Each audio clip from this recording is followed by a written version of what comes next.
కేవలం 7,999K up to 10 kgs వరకు బరువు తగ్గి అధిక బరువు నుంచి వచ్చే ప్రధాన సమస్యలను దూరం చేసుకోండి.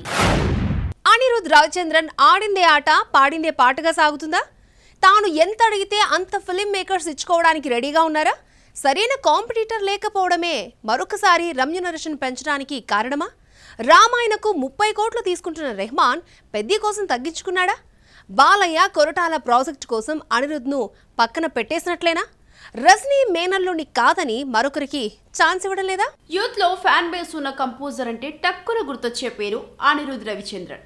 వెస్టర్న్ బీట్స్ తో బీజిఎం సాంగ్స్ ట్యూన్ చేసి ప్రేక్షకుల మైండ్లోకి ఎక్కించడంతో క్రేజ్ ఏర్పడింది ఈ మ్యూజిషియన్ కి. కానీ ఈ మధ్య కాలంలో ఈ యంగ్ టాలెంట్లో పసదగ్గిందన్న వార్తలు వస్తున్నాయి. అయినప్పటికీ సౌత్ స్టార్ హీరోస్ అనిరుద్ వెంటే పడుతున్నారు. రజనీ అయితే మేనల్లుండి కాదని మరో మ్యూజిక్ డైరెక్టర్ను ట్రై చేయడం లేదు.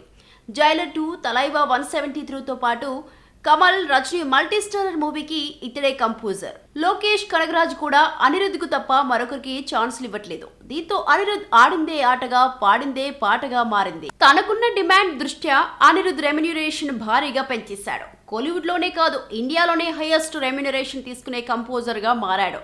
ఏఆర్ రెహమాన్ కూడా గట్టిగానే తీసుకుంటున్నారు. రామాయణ 2 పార్ట్స్ కు కలిపి 30 కోట్ల రూపాయలు తీసుకుంటున్న రెహమాన్ పెద్ది కోసం 12 కోట్ల రూపాయలు ఛార్జ్ చేశాడు. అయితే రెహమాన్ ఆలస్యంగా ట్యూన్స్ ఇస్తాడన్న అపవాదుతో పాటు దేవిశ్రీ ప్రసాద్, తమన్ కెరీర్ కాస్త డల్ కావడం కూడా అనిరుద్ కంపోజర్ రెమ్యునరేషన్ కు రెక్కలొచ్చాయి.